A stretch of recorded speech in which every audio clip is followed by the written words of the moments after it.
Where's our turtles? All right. Turtles would be fine. Ladies.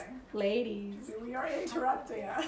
I want a Do turtle. we start yet? Yes. We on? did? Yes. Hi! Once again, you've interrupted us. Welcome to Facebook Live and Instagram Live. The sisters are in and have started. Let's see, I'm Marnie Nir, expert coach at Handel Group. This is my sister Lauren Zander, co-founder and chairwoman of Handel Group. Thank you for sending your questions in. And remember, if we get to your question, you'll get an email from us, $50 off of a private coaching session. So keep sending in your questions and send them in live right now. Come on, try to stump us. Let me tell you the topic first, but send us anything. We'll answer anything, right? It's me, of course. All right, welcome. Let's do this. You ready? Sure. The topic is hard conversations. Great. We love them. And you have them. Okay. Or need to have them. All right. First one in. How can I tell my 25-year-old daughter I am divorcing her dad and not have her hate me?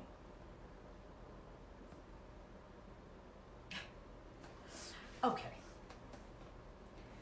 25-year-old daughter.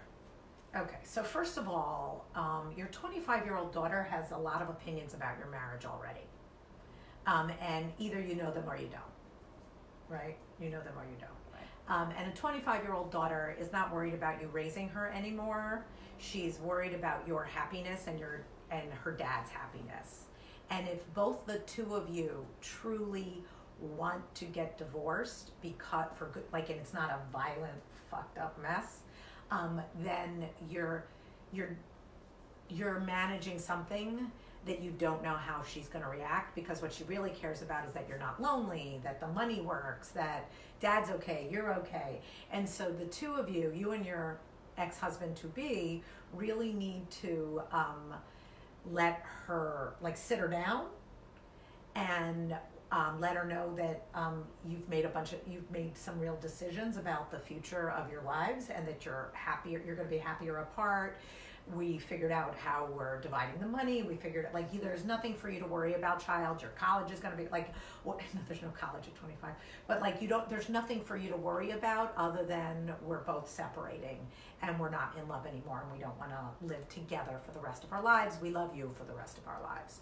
And as long as she doesn't think you're gonna kill each other, hate each other, ruin her wedding one day, like, she's there. You know, my husband David, his parents got divorced when he was 20, right? And he was like, thank God you people finally figured it out, for real, right? It's what you think is going on in that kid's head of yours, if you haven't really asked or really know your child and what she thinks of your marriage or what she wants for you. You really are missing asking a lot of questions about what she's already witnessed. Okay, so the odds are is you don't know how she really feels about your marriage. She wants you happy, and you're pretending that it's for her that you don't want to get divorced, which may be true for you over the last 15 years, like you would have divorced him a long time ago if it wasn't for the kids, but all of these issues are yours. And then you're wiping your issues on your child. Let me do that. Right? And then it's entitling you to lie, withhold, and not really be honest. Right? Like, and so you really actually have to write out your script of, we want a divorce, why he wants the divorce too, why you want the divorce, and literally you both will have like the same script if you're in a good divorce setting, right? So if it's not a shit show between you and your ex-to-be, then you really can do a great job at letting your kid know that this is a mature choice to be happy for the rest of your lives. And it's not that complicated, right? It's like, the kid should really just be like, well, where are you going to live? Are you selling the house? What's happening next? Are you okay? Are you okay? And so if the two of you are both really okay about getting divorced, the kid will be okay about you getting divorced, as long as it doesn't look frightening to them that her parents are going to end up miserable, and now she's going to be on this fucked up ride with the two of you being immature, nasty, and acting like the most drama she's ever had to live through, in which case then she might actually hate you. Ha ha ha, no she won't. But really, I would be still a front of one, agreeing to why you're getting divorced and that this is sad. But if you thought we were happy together, so you really have a lot of work to do on how you're going to tell, what you're both going to say, why it's the best thing for you two, and how it's not going to screw up her life, and what you're going to do. And then the best news, you're like, what could I do to make it great for her? Right? Many couples who get divorced don't ruin the holidays.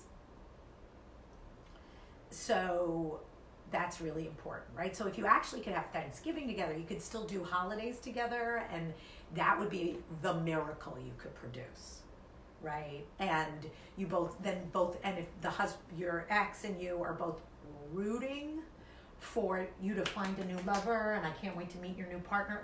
So it's all about the long-term future, and that the kid is taken care of, that their holidays didn't just get split, there isn't disappointment, vacations are not screwed, and that there isn't don't tell your dad that I'm dating. Don't tell, it's all about, you can talk about it, we get it, we are going to look for new people, we're happy, our sex life has been boring for 10 years, it's really good for us. What do you want to know? And then let her or him ask you whatever questions they have, so that they really just know you're good. That was all my answer. Wow. That was a lot, right? That was a lot. I'm trying to see if I have any extra. I guess a lot of it, so you think the husband and the future ex-husband and wife should get together first and powwow? Is that what you're saying? 100%. So, because the key is, we're hoping it's a beautiful divorce, and we really actually believe in them, an honest, beautiful, even if things fucked up things happen and cheating happened and all that, it still could end up being a balanced and fair divorce. And if you can afford to hire someone to help the two of you through, have I coached people on how to get divorced and how to divorce powerfully with their kids and with themselves, so it's really everyone's happy. That is possible. So you need help, right? But if you and your ex need to be in a good place, to tell the kid, and that really changes everything. Yeah, and I don't know if I wait to be in a good place, but given that you're the one who's writing into us, I would assume and charge you with the job of helming a great divorce. So that no matter what, you can promise your daughter that that's your job. That you're going to go make sure, no matter what dad is about it, you're going to go make sure. You're going to go get coaching or counseling. You're going to go do that. You're going to make sure she's not going to be a victim of this, nor are you or him. Yeah. It's just, you guys are teammates for life with this daughter. So do a good job. Yeah. So Sister Beth got divorced, and it's great, right? I painted him a painting for his apartment, for his new house, right? He gets invited to all the holidays, the birthdays, right? So there's no awkwardness to their daughter Max in regards to, they love each other, they're connected, they're best of friends.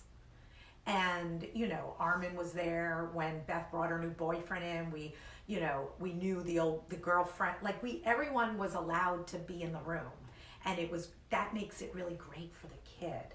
So that really would be the best thing you could do. And they handle money together. It's not a fight, right? It's not so cleaning up your relationship with your ex so you're really good partners for the rest of your lives is how to get an A and making your kid happy, right? The reason you would go, maybe she's going to hate me, is one, it's been a secret for years that you're not happy.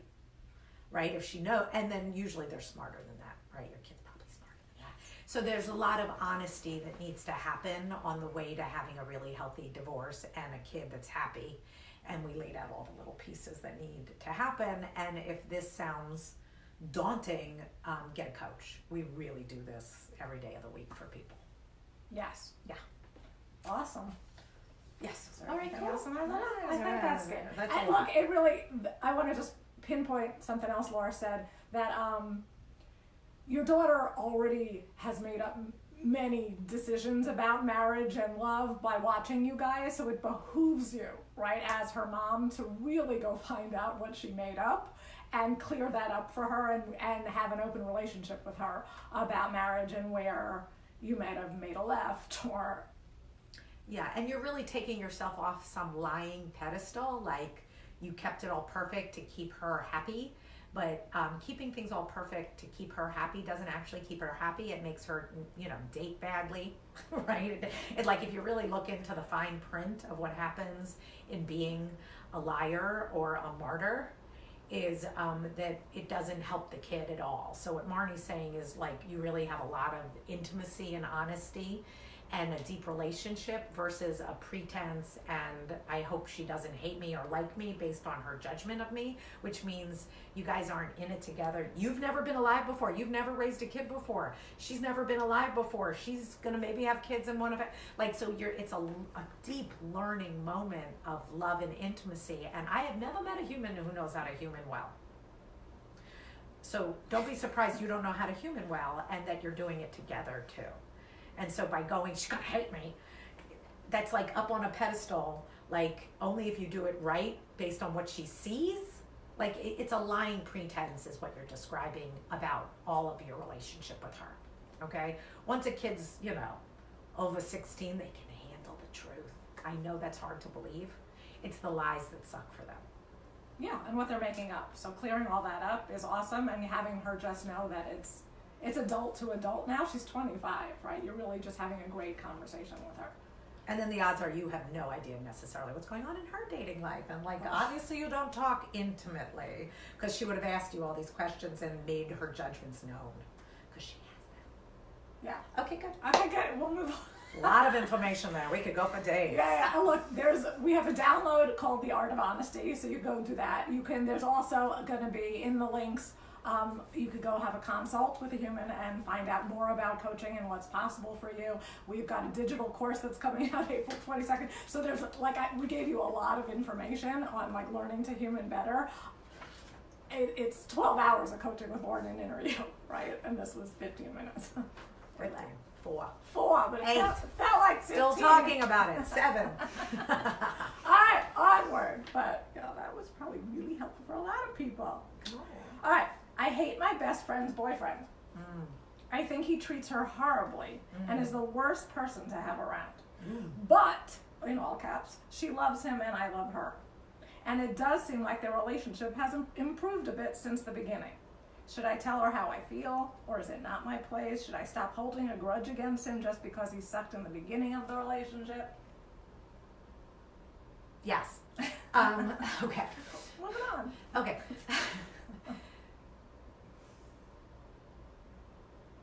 You're having judgments and you think your judgments are right and you think she's wrong. That's not intimacy, love. That's not how to have a great relationship with your best friend, right? Your best friend, if we defined best friend, right? And if I made you go sit down and just describe what a best friend is and how you treat your best friend and how you want to be treated and how you want that relationship to be, is you work through things together, you tell the truth. It's just your truth, okay? Your truth is not the truth. You're harboring things. You have what you wish it looked like. That doesn't mean she's unhappy. She has her own life, right? She has her own career. She has her own, what color she painted the bathroom, right? She that you think it should be blue and she likes it pink, right? Doesn't make her need to paint it blue, right? And it doesn't mean you have to hide that you would paint it blue instead of pink, right? It's okay, people. Differences and preferences and opinions come with human packaging 100%, and you're not right. So first you have to throw out you're right. The problem is you have an active role of hating him, right? You have an active role of thinking she's she's sold out, right? So you're very judgmental in this storyline. You're being an asshole. And then you're pretending you're not in whatever way, and then you're leaking. It's leaking. All right, if you want to bring them, right? If you think it's okay. What did he just say to you? Right? You're trying to drop crumbs of clues of your opinion, but you're guilty and an asshole at the same time. So I'm going to, you really do need to figure out that you owe a hard conversation, and the hard conversation is your apology for first of all, you love her. So there's an apology. I love you so much, and I've been a terrible asshole in my own head, not telling you all about it, but in my own head about Joe Blow, right? And I want to stop being that asshole. And I really want you to put me in my place and what you think is going on. And I want you to tell me what's really going on for you. And I want to know if I have permission to just kind of blurt out my poison so I can let it go. And then you can tell me what you really think of all my poison. Maybe it's true, maybe it's not. I have no idea. I made it all up in my head, and I'm very protective of you. And I kind of want to kill him. And I'm an asshole because you're happy. You're picking what you're picking. And I don't want to be, as your best friend, I don't want to be someone who can't tell my truth. My truth. And then really negotiate where we are today on the same page. What happens when you don't tell your truth is it becomes real to you. And then it's a theory, but it's a negative theory, and then it's a lens, you watch everything through your theory, and you're like, did you see that? Did you see? Right, you're a cunt, right?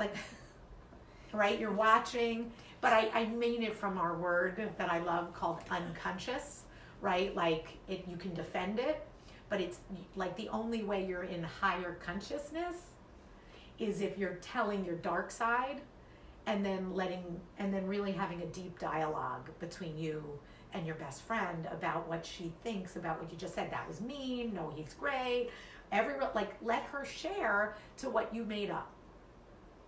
And then you'll find out you're not right. You're righteous, right? You're a judgmental, you heard my other words, right? And a best friend doesn't do that. A best friend says what they think to hear what she thinks about what you think, and then you align together as best friends, right? And so you're missing, it's not that you have to love everything your best friend's doing. It's that you have to share everything that you think, so your best friend can tell you what to think about what she thinks about what you think, right?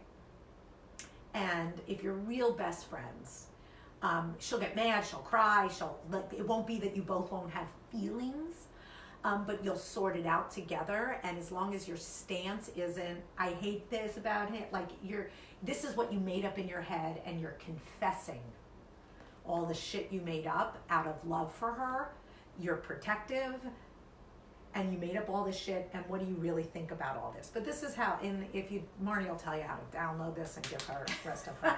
What do you think about what I said, Marnie? You teed up. It was good. It was all right. So I'm gonna pinpoint the notes right here are the beats of it. Translator. Your thoughts create your reality, right? And if they stay in here, and welcome to humaning, we have shitty thoughts, mean thought, really dark and dirty thoughts. You should meet my head. It's a fascinating place. All right, mean thoughts in here. If they stay in here and can't come out of your mouth, they are your truth, right? They really live as the truth. I can't tell her, it must be true, right? That sweater's ugly, I can't tell her. Now the sweater is plain and simply ugly, not just your taste and her taste, okay? So that's really important for you to get. Key is what Lauren was saying, is creating the context with your friends, is that this is not I'm going to dump the list on what sucks about Joe Blow. This is oh my God, I'm sorry, I love you, and I've been collecting evidence against the man you love, and what kind of friend is that, right? It's a human, right? So you could have some compassion for yourself, but oh my God, I'm the C word. Holy shit. Okay, so that's where you are. You have a list. You're not telling her to go get her agreement. You're telling her so you could flush it down the toilet, right? You're I am so judgmental. I don't think any of this is really true. This is just my truth. Again, Lauren said truth is where two people's truths meet. That's the truth. That's as close as you're going to get to it. Everything else is yours and hers, okay? What she loves isn't necessarily what you loved. It doesn't mean he sucks, right? But you're going to go find out. You're going to fess. You're going to apologize. And then you're going to fess the list to flush it. Okay, be clear. Marnie would not marry David, and I would not marry Sheer. Okay? And I'm not in she's very happy. I am very happy. But if we're I'm not telling her I would tell her if I saw something so she could do whatever she wants with it, but it's really more to get it off my chest if I saw something, so that I'm not hiding something from my best friend, right? So you got best friend wrong and you got truth wrong. And you even have your opinions like as if God spoke, right? Yeah, God didn't speak. You did, right? And trust me, you're not trying to marry him, are you? You're not trying to live with him. You're not trying to fuck him. You're not trying anything. So why are you acting like you need to be like in the bedroom even? You need to be like, what? Right? You're not doing their grocery shopping. You're not doing any, like, now you don't necessarily like to hang with him. So the one other thing that I'm going to say, is once you resolve with her, ready? There's one more person to resolve with. The person you're making very, very wrong and hating. You're like, I have to confess to him too. And once I fix my relationship with her, I need to say to him, I love my best friend. You were like this like I've been on this ride and I'm violently like all I want, basically I want her to have a Sherpa, a lover, and someone who brings home lots of money, wants to sleep with her every day. Like I'm her best friend and I've picked on you and I'm sorry and we don't have a friendship and let's go get a drink. Let's go hang. Let's go like find how we're friends because he loves her. You love her. You have a lot in common no matter how you're pretending you don't. So you need to find a relationship with him and you've been a bitch. Okay? Yeah. Yeah. But that's advanced math from where you are right now. That's like, see all the downloads I talked about before. Do you understand? Like that's a lot of information. Let's just do square one for 1 + 1 is 2. Right. Right. Right now you're like my 1 and my 2 equal the only number allowed, and my best friend is dumb and the guy sucks. Versus you're an arrogant, you know what? Yeah. I'll add one more piece of bad news, right? Is most of us don't tell that truth to our friend. Like we think it's because we like don't want to hurt her feelings. We feel like we're such good friends and noble people. I could never tell Lauren what I really think. She thinks I'm back. And I could never tell. But here's the truth, right? The truth is why I wouldn't tell Lauren she's fat is because like she's gonna come after me. Right? Rightfully, right? So she's gonna if I tell my best friend I've been hating on the man she loves for the past 7 months, right? She's got a list on me. She's gonna come, like she's coming after my C word, right? Like she's gonna get hurt. She's gonna think I'm a judgmental bitch like I am. Like she's gonna know that. So most of us are protecting, are in the name of our friendship. I couldn't possibly tell you that those white tight pants look bad, right? And it's not true. I just don't want you to tell what my, leather ones look like. So you're protecting you and not your friend. And to be a real best friend, you just out and flush that truth so you get rid of it and you get back to the same page and madly in love. So that she also can tell you the truth about whoever you're dating or not. She's got a list too, I swear. Yeah. All right. Yes. Let's try to get to another one. All right. Which one did I want to do? This one feels a little different. All right. My mom just broke up with her boyfriend. She's a mess. She constantly wants me by her side, hanging out with her nonstop and comforting her. However, I have a life of my own that can't stop the moment she needs me. How do I still be a good friend and daughter while telling her I need my own space? Say that. Like, I love you, mommy, with all my heart, but I'm feeling like I'm giving you too much. I want to give you everything I can give you, but we need to negotiate what I can give where I don't feel like I'm overcompensating or giving too much, and then I resent you, right? This is, what's Marsha's line? I need a vacation from her generosity, right? You need a vacation. Sadly, that's mine too. I don't have that one, right? But right, so like. So you're giving more than your boundaries are really okay with, and that's a confession to your mom. And you basically, I can hear how much you love her. I can hear she gets you, wants you, so you have a good relationship with her. But you need to confess to her that it's too much for you, and that you need to negotiate honestly with what does she need without and what you can give. And you should even come up with that answer. Listen, mom, so I'm speaking to you. I spent 2 weekends with you. I did like, okay. So first of all, I love you with all my heart. And if you go, I need this no matter what, or I'm going to be really screwed up, I will continue to give it. Like I'll be okay for a few more weeks, for a few more months, for another month. Yes. right? Like boundary. Okay. But what I really need is I haven't gone out with my friends. I haven't done this. There's a list of things and I'm not dating right now. Like, I'm like in your life and not in my own. And so here's what I want to negotiate. How do I give you what you need and take care of my own life? Can we please have that conversation right now? Okay. Right? She'll go be upset. But that's okay. And then the truth is she needs friends, right? Like, she's missing getting her shift together, right? And you can't see shit. I want, because it's more of a shift, right? I know. Okay. Shit. Sorry. Okay. So, right. And so what she really needs is support in getting a life, and you're enabling her and she's taking your enabling. And so now you feel like an enabler, which then starts to ruin your own personal life. And so really you're having an honest conversation that you're not tending to your own life. You're starting to have these thoughts and you want to negotiate with her. So I'll speak to you every day on my way to work. I'll, check in with you about this. We'll have breakfast on Sundays at 11 to 1. Like, I'll do this for you, Mom, but I can't do this for you anymore. And what I really think is you should call Aunt Sue, right? Like, you should do something for yourself. Why don't we make a better plan for you to get a life? Like, I really think you should be exercising, and I think you should be I know this great meditation teacher, right? Like, get her a life, right? You're enabling her. You're not, making her learn to fish. It's true. Awesome. Let me see if there's anything to add to that before I close up. I'm getting the sign, people. I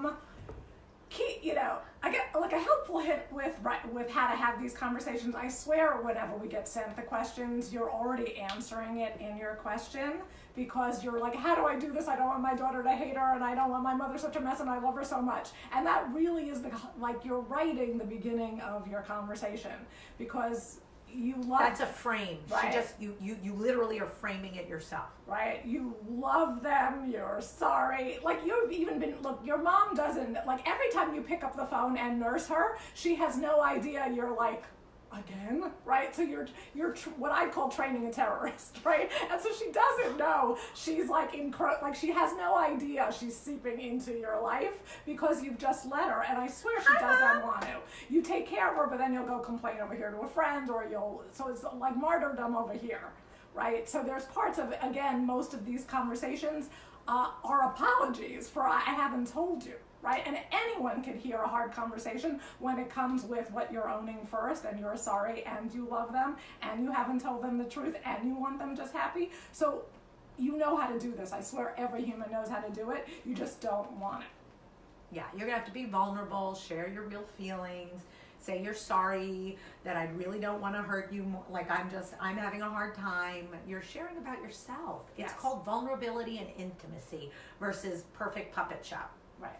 Okay, everyone's faking, right? And please stop. These conversations are so pretty, I swear. They're like a little scary, but if you practice and write the script and download what I'm about to tell you so I can end this, is download. So in Facebook Live in the comments, you will find it, and in Instagram Live, you will find it in the bio. There's going to be a download for The Art of Honesty. There will be information about Inner You, our digital course, which fucking rocks. And if you get in as an early bird special, you'll get $50 off if you get in before April 22nd. Isn't it 100? 50. It's 50. Yep. Oh, sorry. See, I read 50 off for early bird special. And what else is there? And if you want to find out more about coaching, because we just scared the shit out of you, right, there's a consult button for a free 30-minute consultation with an awesome human. I think that's all we got. And don't worry, we will never let you spend more money than you can afford. For sure. All right, thank you, everybody, and until the next one.